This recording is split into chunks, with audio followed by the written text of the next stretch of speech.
ทุกคนเนาะเอ้ยลำไยอยากท่าผู้บ่าวโซนนะจะมาหาเอ้ยใหญ่เนี่ยนะ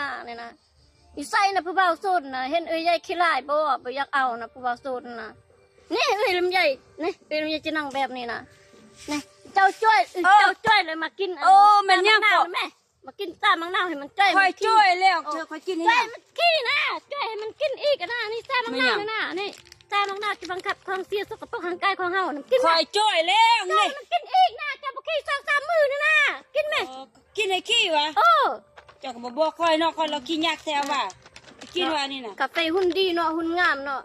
ให้กินหุ่นดีหุ่นงามเนี่ยเขาจ้อยแล้วนะให้มันกินให้มันจ้อยอีกจ้อยลงให้เห็นกระดูกมันนะให้เห็นกระดูกมัน ไก่นี่ก็มีแต่กระดูก